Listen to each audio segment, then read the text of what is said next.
Assalamu alaikum students, welcome to the class of mathematics. Today we will study about the trigonometry. Basically बहुत सारे students को ये तो पता होता है कि ट्रिग्नोमेट्री चीज़ क्या है, लेकिन उनको ये नहीं पता होता कि ट्रिग्नोमेट्री को बेसिक हम डिफाइन कैसे करते हैं, ट्रिग्नोमेट्री किन चीज़ों से बनती है और डेली लाइफ में इसका क्या इस्तेमाल है। तो मैं आज आपको बताता हूँ कि ट्रिग्नोमेट्री हमारे पास क्या चीज़ है और इसका क्या इस्तेमाल है डेली लाइफ में। तो सबसे हम पहले इसको इंट्रोडक्शन लेते हैं ट्रिग्नोमेट्री का।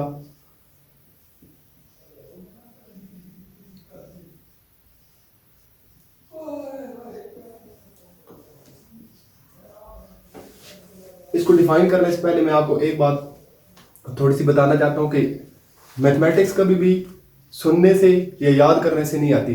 इसके लिए ज़रूरी है कि आप अपनी कॉपी और पेंसिल ले लें। जो मैं साथ साथ बताता हूँ आप साथ साथ नोट करते जाएं। तो इसका हम सबसे पहले लेते हैं इंट्रोडक्शन लेते हैं ट्रिग्नोमेट्री का। इंट्रोडक्शन है ये इसका। तो इंट्रोडक्शन इसका क्या है कि हम इसको ऐसे डिफाइन करते हैं measurement of three angles. Trigonometry की डेफिनेशन हम क्या करते हैं, मेजरमेंट ऑफ थ्री एंगल्स, उसको हम बोलते हैं trigonometry. Measurements of three angles को हम क्या कहते हैं, ट्रिग्नोमेट्री बोलते हैं। तो मेजरमेंट ऑफ थ्री एंगल्स कैसे हैं, तो हम अब जैसे देखेंगे ट्रिग्नोमेट्री को मैं तीन पार्ट्स में डिवाइड करता हूँ। एक को मैं ट्राई लिख लेता हूँ अलग, गोनो पार्ट को मैं अलग लिख लेता हूँ, और मेट्री को हम क्या करते हैं अलग से लिख लेते हैं। अब देखें जो ट्राई है इसका क्या मतलब है, ट्राई का मतलब होता है कि थ्री। ट्राई का क्या मतलब है, थ्री। गोनो को हम कैसे डिफाइन करते हैं, गोनो हमारे पास आ गया जी एंगल्स। गोनो हमारे पास क्या है, एंगल्स है, और मेट्री हमारे पास क्या है, मेजरमेंट है। मेट्री हमारे पास क्या है, मेजरमेंट। तो ये हमारे पास डेफिनेशन बन गई है। मेजरमेंट ऑफ थ्री एंगल्स को हम क्या बोलते हैं, ट्रिग्नोमेट्री बोलते हैं।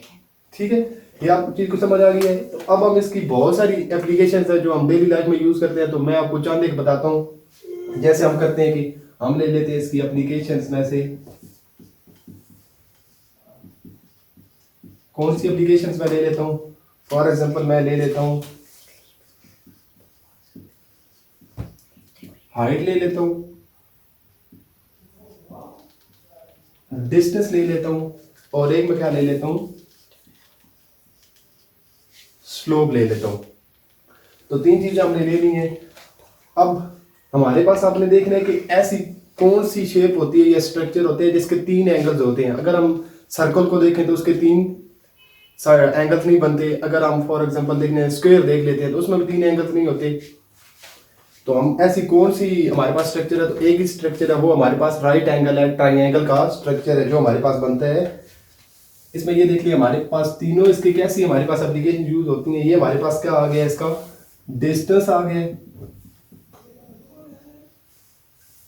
इसको अगर मैं देखूं तो ये हमारे पास क्या आ गया, इसकी हाइट आ गई है। और इसको अगर देखें तो ये हमारे पास क्या आ गया, स्लोप आ गई है। देख लें अब हमारे पास तीनों साइड इसकी आ गई हैं, हाइट, डिस्टेंस और स्लोप। अब देखिए इस ट्राइंगल को हम क्या बोलते हैं, राइट एंगल ट्राइंगल। अब राइट एंगल ट्राइंगल इसको हम क्यों बोलते हैं कि इसका एक एंगल 90 का होता है। इसका एक एंगल क्या होता है, 90 का होता है। तो अब हम यहां से फर्दर हम डिफाइन करते हैं राइट एंगल ट्राइंगल को। तो अब हम ऐसे करते हैं कि बोर्ड को रेज कर लेते हैं। तो मैं यहाँ पे आपको क्या बताता हूँ जी, राइट एंगल ट्राइंगल के बारे में थोड़ा सा बताता हूँ कि राइट एंगल ट्राइंगल कौन सी होती है। यहाँ पे हम इसकी स्ट्रक्चर बना लेते हैं राइट एंगल ट्राइंगल का। मैंने आपको पहले भी बताया कि राइट एंगल ट्राइंगल कौन सी होती है, ऐसी ट्राइंगल जिसका एक एंगल 90 का हो। तो राइट एंगल ट्राइंगल को मैं यहाँ पे डिफाइन कर देता हूँ, उसकी डेफिनेशन लिख देता हूँ, राइट एंगल ट्राइंगल।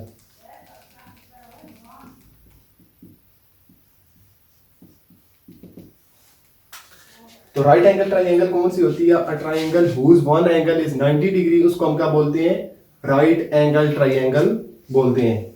मैं इसकी डेफिनेशन यहाँ पे लिख देता हूँ, a triangle whose one angle is 90 degree is called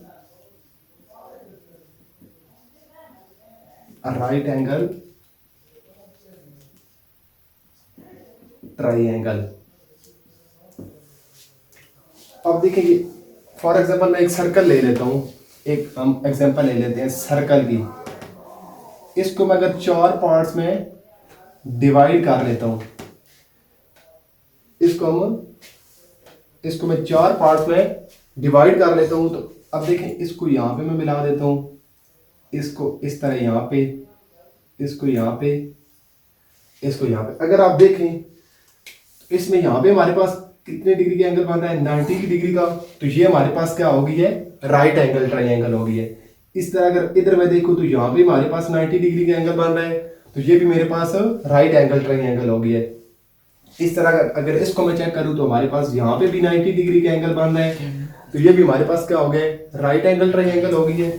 अगर यहाँ पे मैं देखूँ तो यहाँ पे भी क्या हो गया, 90 डिग्री का एंगल बन गया, तो ये भी हमारे पास क्या हो गई है, राइट एंगल ट्राइंगल हो गया। तो एक सर्कल के अंदर हमारे पास 4 राइट एंगल ट्राइंगल आ गई हैं।